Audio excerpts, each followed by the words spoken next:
Good morning and welcome back to the Livingston Parish News Morning Show. My name is McHugh David, publisher and editor of the news. I'm joined by Mr. Garry Frog Talbert, District 2 councilman. Good morning, sir. How are you? Oh, I'm great. Good morning. Good morning. So, real quick, we are going to run through your traffic and weather briefly, and then we're going to jump right into it. There are delays on I-12 westbound. A little foggy again this morning. Kind of nasty out there. Please keep that in mind. It's backed up past Pete's Highway. Looking at some delays in Watson coming out of that area, especially getting on to 64 heading into Central. And you're also looking at some delays in and around Denham Springs High School. It's currently 71 degrees. 78 degrees is your high today. Remember, we're dealing with a lot of hot weather coming up this entire week, and then 63 is your low overnight. So kind of a weird swing of temperatures. So good morning, sir. We are talking a little bit about what's going on with the council in 2020 today, and then we're also going to be talking about some specific things and concerns of yours that came up at last Thursday's meeting. So first, let's jump into it. Y'all were sworn in Sunday. Your first meeting will be a week from tomorrow as a new council, which has caused all sorts of wonderful and interesting scenarios. But let's talk a little bit about a couple of things I know that are sort of big coming up. We'll start with the road program. Of course, there was some interesting things that went down towards the end of 2019. Now that's going to be on the fall ballot instead of the spring ballot. And you have some concerns about the road program itself, but still, you and I have talked about it before. Little bit of concern about not having it as opposed to having it in its current form. So talk to us a little bit about it getting moved and your feelings on the subject. Well, I mean, the road program is the renewal of that millage and that sales tax are vital to the parish. I mean, that's the whole. I mean, all of DPW is funded through that millage and that 3/4 cent sales tax. So, without that revenue, I mean, it's just going to be, to be honest, it's going to be miserable to be a councilman. It's not going to be very nice to be a resident and I'm not trying to, try to be a doomsday, person, but ultimately, if we don't have that revenue, we're not cleaning roadside ditches, we're not patching holes, we're not doing anything. I mean, we call it the road program because, back in the day, that was originally what it was set up for. Mm-hmm. But as the parish has grown, and probably tax revenue hadn't kept up with the demand of population, bedroom communities, which is, you can talk about Livingston Parish whatever you want to. We're a bedroom community. We don't have a ton of industry, so consequently, we have to, as residents within that bedroom community, kind of bear the brunt of what it costs to operate government. I think over the years, as demands on infrastructure have been placed, that the revenue that parish government gets doesn't keep up with the demands. You talk about one subdivision being built. We talk about a really nice subdivision. Talk about something like, let's say, Easterly Lakes as an example. With the homestead exemption and the way our villages are structured, I'm not sure Easterly Lakes pays enough tax revenue, within their subdivision just to maintain their whole subdivision, with respect to, roads and keeping them up along the way they should be, maintaining roadside ditches and all those things. So, it's just it's something that's got to be renewed. I'm not crazy about the way it's structured, but I'm not sure if we send it before the people with a different view, a different layout, if it wouldn't be viewed as a new tax and not be successful. So I think it's going to be very important that the council, the parish president puts forth a unified front to try to get this, this measure passed before the people. And then we're just going to try to have to be diligent in making sure that the citizens of the parish understand how we're spending those dollars and that we're spending them as efficiently as possible. And, one of the things that you and I have also talked about as well is the switch from spring to fall. The difference between a spring and fall ballot. I think back in the day, people used to think we're gonna slip these tax measures in on the least popular election. Something where there's not a lot of people voting, and people aren't going to be aware that it's there, and we're going to try to slip one through the people. Slip one, and those that are in favor are going to show up, and because they're going to know about it, and those against aren't going to know about it, and they're not going to come to the polls. But I think social media has changed all that. Mm-hmm. And everybody has an equal voice now in getting their message across. And so consequently, if you're against something, you can get on social media and put the word out there and get your friends to share it, and have just as strong as message as a government entity trying to get their message across. So I think now, given that scenario, I think the most highly attended elections or participated elections are where we need to have our revenue, elections, our tax renewals or whatever, so that the majority of the people get to vote on them. And they're a true reflection of what the citizens of Livingston Parish, are interested in. I think when you're looking at the fall of 2020, we're gonna elect a president, right? Right. Typically, historically, in Livingston Parish, they are the most, participated in elections. Right. So consequently, if we put that tax measure on that ballot, then whatever the results are, we're going to get a true reflection of what the citizens of the parish, expect. Right. And, talking about turnout, there was a huge push for this fall's primary and runoff elections, and still only just barely surpassed half of the turnout that we had for the last presidential election. So they definitely pull people out. Talking next, there's a lot of discussion. Do we call it land use restrictions? Do we call it zoning? I mean, I'd say it's more so zoning with land use restrictions baked in, but I want to hear what you have to say, because that's coming up this year. Y'all put it in the budget. Since day one, my first term, there's always something coming up on the agenda that if we had, you can call it land use restrictions, zoning, some guidance about where everything goes, so to speak, then a lot of these issues that come up that become very contentious wouldn't exist. I got a lot of rural area in my district. I've got a really highly populated district, but there's a lot of rural area in it. But if you ever go look at rural zoning, there's a ton of stuff you can do in there. Right. There are limited restrictions on what can happen, but there are tons of stuff. There's density. Typically, you can build a subdivision on rural zoning. Historically, if you look at other places that have been zoned, the density requirements are just different. Mm-hmm. So you kind of maintain, bigger lots, less people, in a lots might be half acre, they could be acre. We can make it whatever, but you're not stopped from putting a subdivision in. You just have less density, but you are protected on building an apartment complex next to you or some industrial enterprise next to you. So you do gain some benefits. I always thought it was funny that people like, they'll never accept zoning on the east side of the parish. Yet, if you think about it, when that first issue we had with the firing range, mm-hmm. that was on the east side of the parish. Mm-hmm. We had an issue with the concrete batch plant. That was on the east side of the parish. There was concern about an apartment complex next to a subdivision.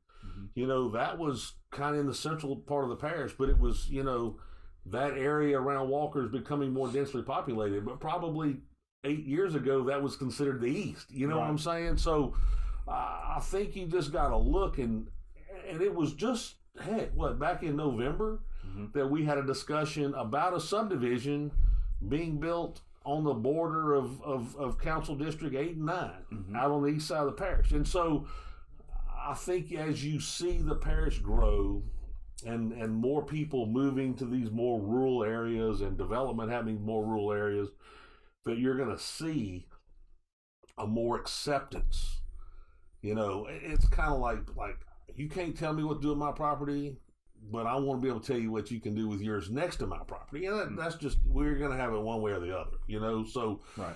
Look, I live in Watson. I've watched the development, you know, of how that area has grown. And there's no doubt there have probably been some issues that if we'd have had zoning, wouldn't have raised its head. Mm-hmm. You know, we'd have had a little bit different development in the area. And maybe we wouldn't have some of these congestion issues with respect to traffic, and maybe would have, you know, some better feeder roads to some of these subdivisions. But we didn't have it back then, you know. And the parish is going to continue to grow. It's going to continue. You know, we can see it. You know, areas that weren't developed are being developed now. You know, south of the interstate. You know, in the Walker area.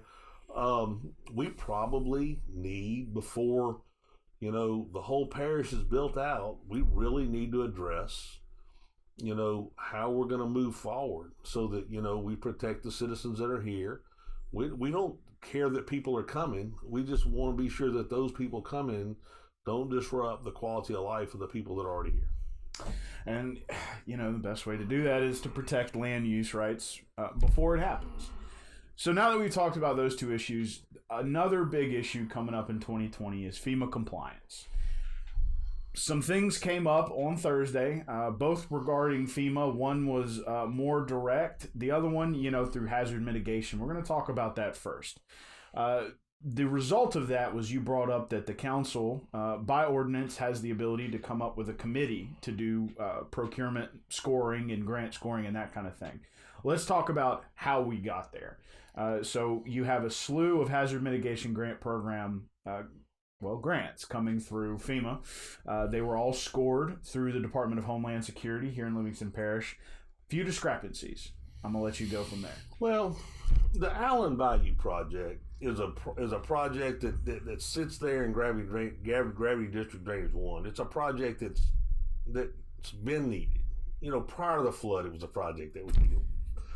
They've continued to look for maybe a revenue funding source to take care of it. It's nothing new. I think when this hazard mitigation money came down, they saw an opportunity to get that project and that bank stabilization part of that project taken care of. So, you know, Gravity 1, you know, requested that their engineer, which was quality, you know, submit to Mark Harrell's office, Livingston Parish GOSEP office of, you know, let's apply for a grant. Mm-hmm. Quality does the application, gets all the process, gets all the information together, submits the grant's funded. You know, so we're going to do a RFQ now, RFP, you know, request qualification, request for proposal, whatever. Mark Harrell's office draws up the request, which, according to ordinance, the request should be approved by the council. Mm-hmm. But that hasn't the way government's been operating. Request goes out. 3-4 engineering firms make the submittals, and quality's second. By a point. And I don't have a scoring sheet in front of me, but basically what it amounted to is that one employee in Mark's office was able to ding quality on one category, and they lost. You know, they didn't score highest on the RFP. If you go look at all 4 projects that day mm-hmm. that we approved, one employee can control who gets the project. Right. And that just doesn't seem to be fair. I mean, the firm that got the project, and I haven't seen all the score sheets. I'm gonna do a record request because I want to look at what the proposal said. In talking to some other engineering firms, you know, they have a list of, you know, projects that they have when they start filling out these RFQs. Mm-hmm. So when they want to know qualifications and experience, you know, if it's a drainage project, you'll go pull, and they want 10, you'll go pull 10 drainage projects and submit them. I suspect that if you go look at the engineering firm that got the project I have a feeling their experience and background are probably almost identical in all three of those proposals. Yet they're scored a 25 in one proposal and a 15 in the other two. Right. Quality, which was only up for 2 projects that day, and experience and qualifications, scored a 15 on the Allen Bayou. Right. Yet on the safe rooms, they scored a 24. But we're talking about the same engineering company. We're talking about what is your experience and what is your background. And they are the engineer for Gravity 1. They are the engineer for Gravity 1, and they had a 9-point discrepancy in their scoring on 2 separate projects. Right. And then head to head against the firm that awarded it, they one employee dinged them 10 points, which, if you do the math, cost them 2.5 points on the final score against the firm that got it. They were better. Quality scored better on, knowledge of the project, ability to do the project, and needs and understanding the needs of the parish. So everything related to the performance of the Allen Bayou project, Quality Engineering scored the highest. Yet on that one background experience deal, which is a 30-point, category, right, they get dinged, and they don't get the project. Right. It just seems to me that from looking at it from a council point of view, I don't want one person to be able to determine who gets engineering contracts within this parish.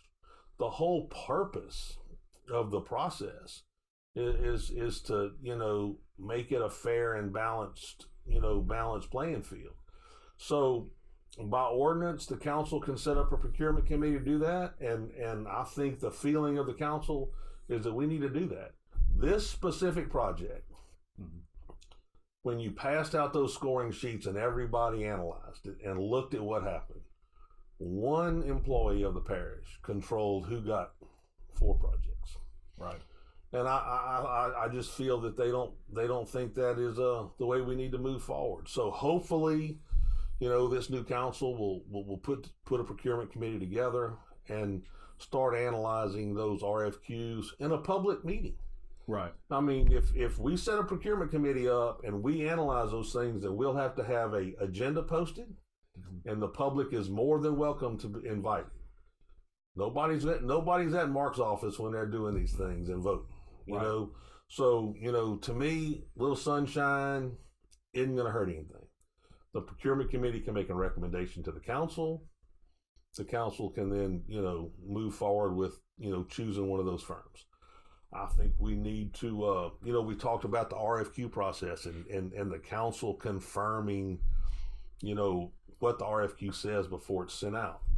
I think if you look at our debris cleanup and the way that's been done, you had a limited number of people able to apply based on the way the RFQs were written. There was a letter, I think you remember the letter, written by an attorney in Baton Rouge to the parish, about the RFQ, the RFQ process. And the parish kind of took it to heart, and they went ahead and did another RFQ and included the drainage in that deal. The ironic thing is there's a firm in Baton Rouge, huge construction company, diversified in tons of areas, that's doing work in Puerto Rico for FEMA, but was unable to bid on a project in Livingston Parish because of the way the qualification section of the RFQ was written. We wrote or Mark's office wrote the RFQs in such a manner to limit the number of people, that could even make application, submit a RFP or RFQ for analysis. And so I just think that, given that situation, we probably need to look at how, the RFQs are written. I want the parish protected. I want the parish to get, the best possible contractor. But if you've been working for FEMA 4 or 5 years, you know what I'm saying? Or, you've done, you've worked 3 or 4 natural disasters with FEMA, does that make you less qualified than a guy's been doing it for 20? You know what I'm saying? I mean, the number doesn't make you more qualified. Right. If you understand the process and are able to successfully bid and complete projects now, you ought to be qualified. On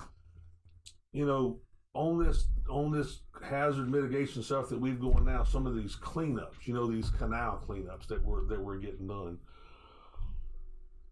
I think there are 3 local contractors that are basically doing all the work. Right. But Sirius is the one, overseeing it. So we've got a company we're out of Wisconsin, mm-hmm. you know what I'm saying, with 1 employee down here, mm-hmm. overseeing local contractors doing the work. And don't quote me on this. I think the local guy's getting about $12 a foot to clean it. Right. And Sirius is getting almost $8 a foot to oversee it. Right. And so, it just seems to me that there's something that's not exactly right about, why isn't Sirius out cleaning the ditches themselves if they want to bid the project? Right. If their qualifications are the reason that we let them bid, their experience, yet they don't have anybody on the ground but 1 oversight guy. Are the qualifications of, done 50 projects or, what I'm saying, mm-hmm. that important if you're subbing to local guys to do the work anyway? If this was a ITEP or a tax incentive that we were issuing, we'd want to know what the impact of the dollars were on the parish. Right. Now, of course, FEMA and some of that stuff, that's not part of the grading process, but if the local contractor's getting $12 a foot to do all the work, and the company out of Wisconsin's getting almost $8 a foot to send 1 guy down here to supervise, then it seems to me most of the money is leaving the parish. The profit end of the money is leaving the parish. Right. And I just think that, that just needs to be, a concern of how the RFQ is written. I'm not saying we can use that in the analysis at the end, but we can darn sure on the front end not put our local people at a disadvantage. And that's what we're doing. We're writing a project so that 4 or 5 national companies have the ability to bid, and local guys who are more than capable are just the door shut on them. And then if you play ball with us, we're going to give you a little work. And I just don't think that's exactly fair. Well, and a lot of that comes down to, as you said, the way the RFQ is written, and of course that has to pass muster with FEMA. Mark, Mr. Harrell did bring that up during the meeting that, and that kind of puts y'all in a tough position, because once that's scored, if you don't go by their scoring, FEMA can dock you for that. Right. And, we could have. I mean, look, the Allen Bayou project is important. Mm-hmm. It's something that needs to get done. Mm-hmm. So, I think that was Mr. Harris's reason for wanting to move forward. He felt that it was important that Gravity 1 will be kind of watching what goes on. So ultimately, quality will probably be out there making sure that, the project is done according to what the original grant application, requested. Right. He just didn't think it was something that needed to be tested at this point in time on that project because it was important. We could have chosen to have all those rescored mm-hmm. if we wanted to. I think given that particular project, we decided it was just best to let the project move forward. And it was probably, to be sure that Allen Bayou project got done timely, because this is not a project and something that is only impacted by 100-year or 500-year or 1,000-year storm.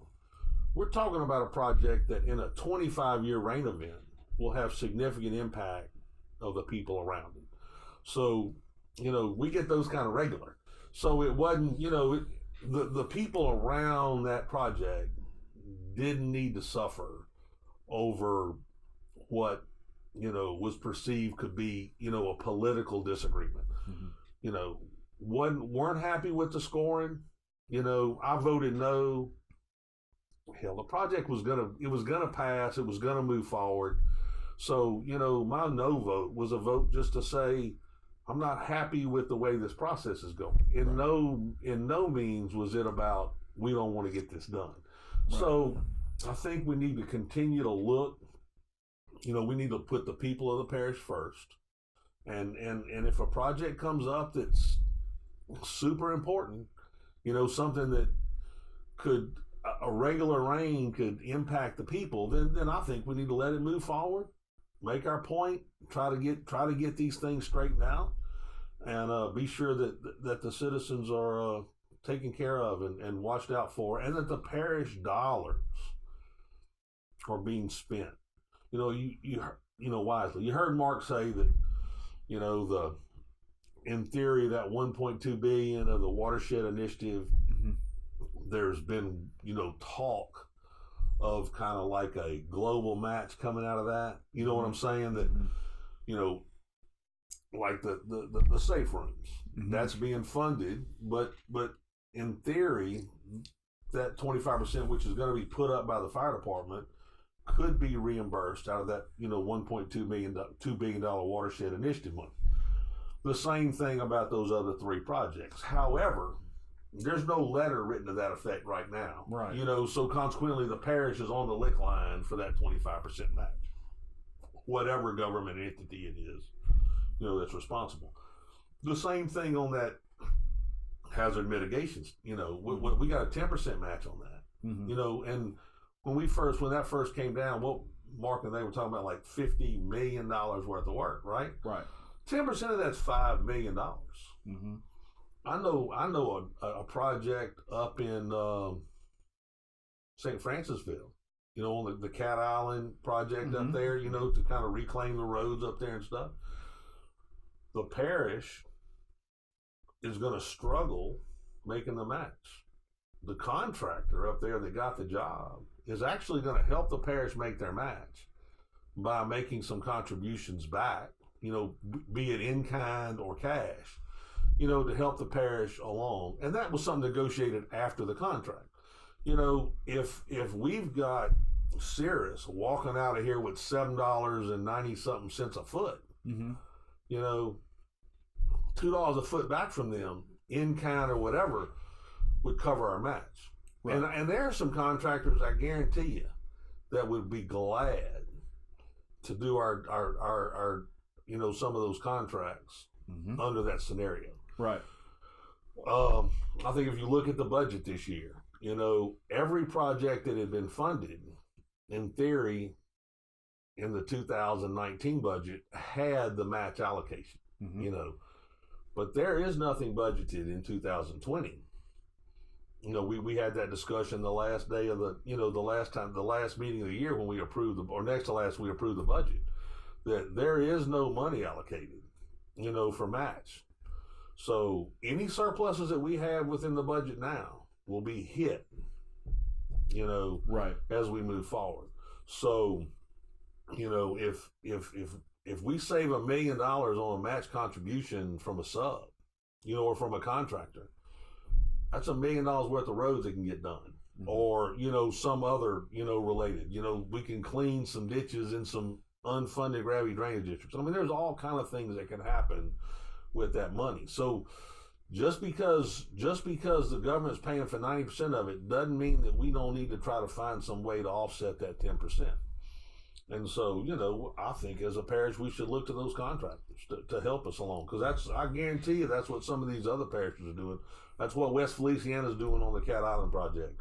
They're looking to the contractor to help them make that match on that project. Creative funding stream. You got to. Look, let's face it, there is an anti-tax sentiment. The old Tea Party deal. There is an anti-tax sentiment within the United States.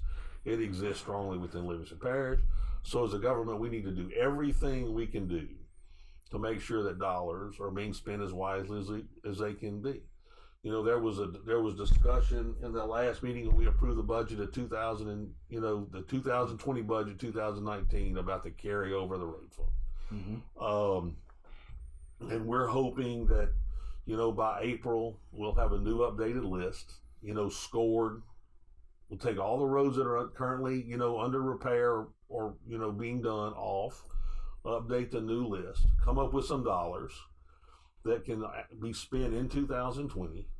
And then hopefully the dollars will be such that we can roll that current contract, kind of through change order. It's going to be about percentages and, is the contract too big, to just make it a change order? We're going to have to go out. But look, if we're able to use our current contractor and not make them demob and mob, what we find out? That was how much? 18%. So if let's say we're going to spend $4 or $5 million on roads in 2020, whatever it is, if we're spending $4 million, 18% is what, $720,000. Yeah. That doesn't go to mobilization costs. It goes toward road repair. So ideally, in that situation, if we can make that change order in April, come up with a road, a list of roads that need to be done in 2020, make that change order, it'll be way more efficient, for us. We as a parish council need to be diligent on what is best for the parish and our coffers. And I think that's the approach we need to have on everything. It should have been that way forever. You need to look at every dollar you spend as would it be your dollar. Right. On the last or next to last meeting of the year, we hired an auditor. Mm-hmm. We spent $5,000 more on the auditor because we had a past relationship with them. Right. My question to you or to any of our citizens, if you could save $5,000 on your, well, that's probably the percentages. If you could save 10% on your homeowner's insurance or your car insurance or on, who files your taxes for you, are you going to make that change? Or are you just going to say 10% is not enough? I'm going to utilize the person I'm comfortable with. I think we as a parish government need to look and say, for 10%, I'm going to change insurance companies. You know what I'm saying? Now, they were both of equal qualification, right? Everything was the same. Right. It was the same across the board. Right. The only difference is one firm had been doing the audit, right, and one firm was new. Right. And there was a comment from the administration that they felt that the new guy was lowballing to get the work and that next year the price would be different. Well, you know something? We'll look at that next year. Mm-hmm. You know what I'm saying? Next year, is the other firm not going to bid again because they lost it for 1 year? I mean, I think those are considerations that we as a parish sometimes ought to look at. How would I spend my dollars at my house? Right. And as a councilman, we ought to vote. How would I spend my dollars at my house? And I think sometimes we don't do that. I think sometimes we for a better word, just kind of like we're scared to make a change because you don't know what's going to happen. Right. I heard a guy talking on the radio yesterday, talking about he personally changed, insurance companies. This is a sports talk show. He's advertising for his insurance agent. Sure. Said he had a hailstorm, his roof was damaged, and he had to make that claim. He was concerned. If you do your due diligence, and A and B are equal, and B's cheaper, then maybe B is the way to go. In that particular situation, A was $5,000 cheaper than B, and they were the same thing. Right. We probably as a parish should have gone with A, mm-hmm, but we went with B because we had a more comfortable and felt that we had a past relationship. And sometimes I wonder if that's just not the best thing for us to do. So we need to look at the dollars in a more diligent manner. Well, talking about, looking at dollars and looking at numbers, last, I think you said it was Tuesday, so a week ago yesterday, you received this post-disaster response plan packet from the Department of Homeland Security, from Mark Harrell. Had a lot of issues with it. Yeah, a couple of them were record keeping, and also some discrepancies between what the FEMA handbook says and what this new plan would say. Now, Mark, this all happened in the same meeting. This all came up last Thursday. Talking about that, we as the news took your concerns, along with some concerns of our own, and shipped it off to FEMA Region 6, which is in Denton, Texas. They're sort of our local government authority for FEMA, I guess you can say. And we're still waiting for a response, but talk to us a little bit about some of those concerns that came up. Again, it was a lot about record keeping, which is one of the main reasons the parish got kicked out of the community rating system to begin with. It was about discrepancies between what the packet said and what FEMA's guidelines and regulations are. And it's not like they were following the guidelines. It was almost like the packet changed them. So talk to us about that. It's pretty simple. Walker and Denham both did it right. Mm-hmm. You know what I'm saying? And their stuff was done within the permitting department. And we're trying to take it out of the permitting department and put it in the Office of Homeland Security. Mm-hmm. I think if you go look at exactly what FEMA says over the years, or look at their, go on their website now. There's a little deal you can click on. It kind of tells you what you got to do. It's pretty simple. It's pretty simple stuff. Right. We need a certified building official. We need a certified floodplain manager, and we need somebody to designate to go out and evaluate these properties. Mm-hmm. It's pretty cut and dry. We're trying to rewrite the book, mm-hmm. To move it to a particular department. And I just think that we need to look at the FEMA guidelines and move forward. There were some concerns in there with me. There was, FEMA kind of says it ought to be within the permitting department, and we're trying to put a different department. The way we wrote the handbook, it kind of gave, the LoSEP director, GoSEP director, whatever we call it, it gave him the ability to just arbitrarily make a change. I think we're asking for trouble. You know what I'm saying? I mean, if your house substantially damaged, your house substantially damaged. If it's not, it's not. I think you just need to, follow the rules as they're laid forth, because ultimately, our performance in 2016 and the way we handled this cost us. Everybody in the parish has flood insurance. Cost us money. Mm-hmm. It potentially could have crippled, development in this parish. Mm-hmm. I think thank goodness EBR screwed up like we did. And I think that you couldn't slap Livingston without slapping them. And then if you'd have slapped them, that's a huge population. We would have killed development in this region. Mm-hmm. So I think that the idea was to ding us both a little bit, ask us to get into compliance. And that's what we're going to do. We're going to get into compliance. I just think we don't need to rewrite the book. I think that FEMA's got some guidelines we need to follow. We need to do it within the permit department.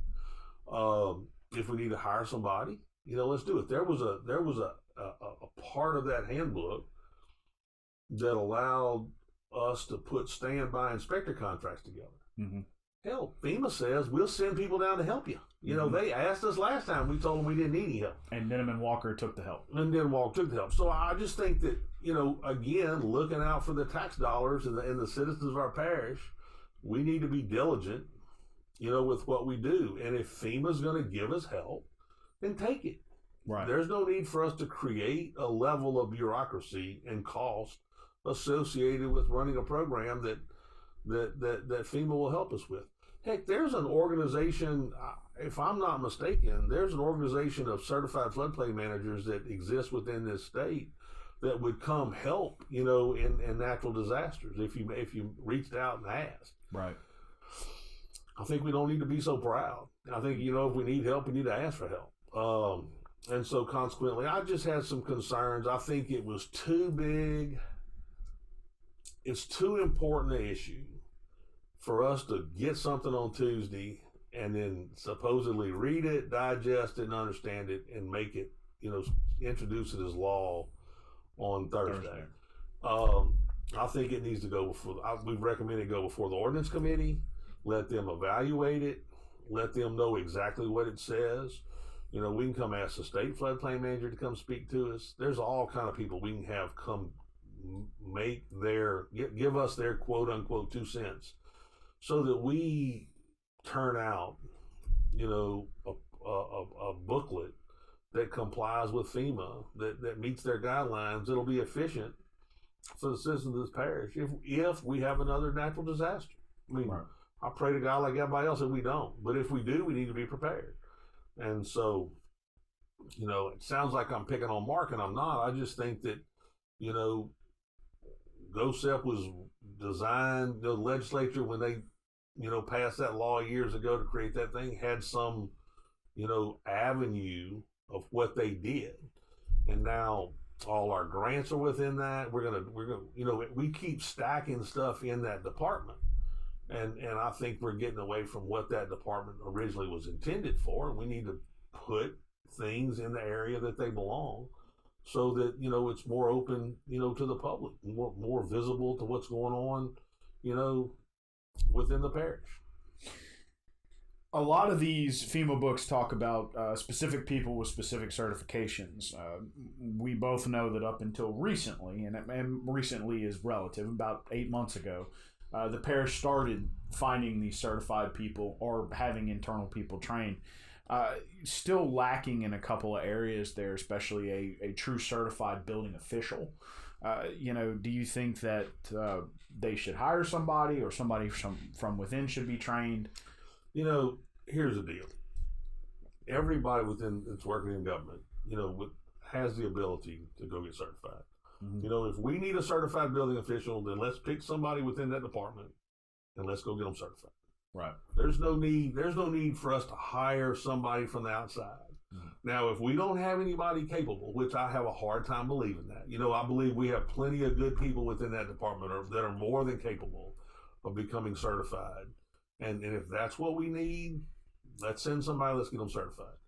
You know, I just think that's how we need to move forward. If they say we need a certified building official, let's go get somebody certified.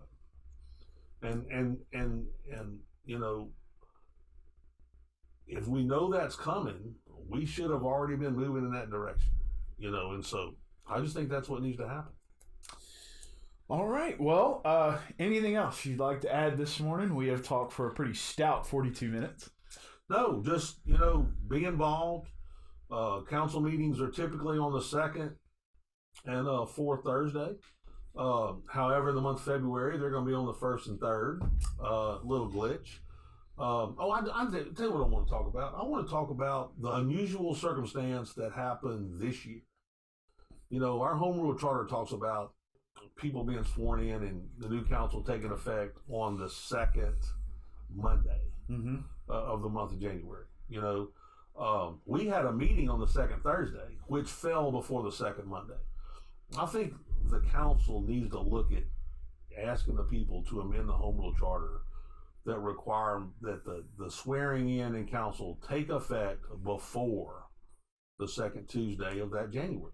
Right. You know what I'm saying? That way those newly elected councilmen, when we have a meeting in January of 2024, those guys will sit in on that first meeting. Right. You know, and I just think that's important. I made a mistake. I'm not gonna lie about it. I'm not gonna be at the next council meeting because I'm gonna be in Washington D.C. I looked at the you know, the month of January. Said, okay, we got the meeting on the 9th. We're gonna elect all our officials. We're gonna, you know, get the new council moving forward. I'm gonna miss this meeting, and then we're gonna have a meeting early in February, and it's gonna work out fine.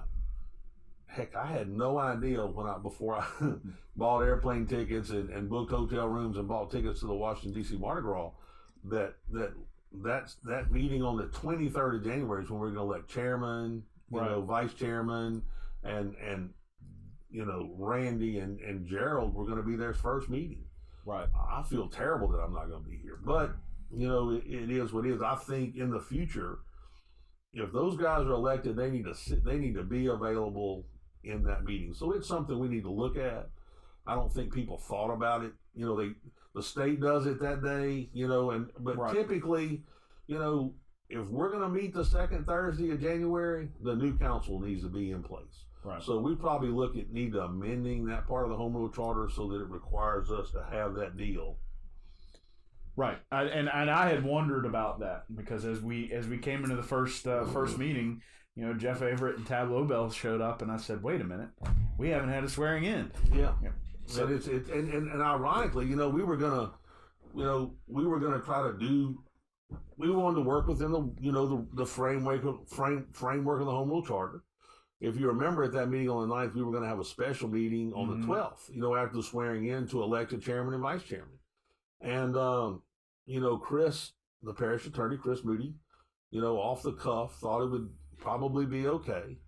Then we got a little email from him later in the week. He's like, you know, y'all caught me off guard. I'm looking at it. It specifically says the first regularly scheduled meeting. Mm-hmm. So that's why we didn't have that special meeting. Mm-hmm. So, you know, I was a vice chair in 2019. Typically, I would probably be elected chairman in 2020. Mm-hmm. I think that's still the intent. The ironic thing is I'm not going to be there. Right. You know, the other thing is Shane, who is the chairman of 2019, isn't going to be there that week either.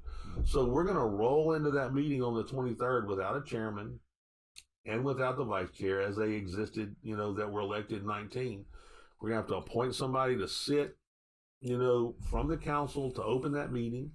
And then they're going to elect a chairman and vice chairman. And depending on who they elect, you know, one of us might or might not be there, you know. So there's just some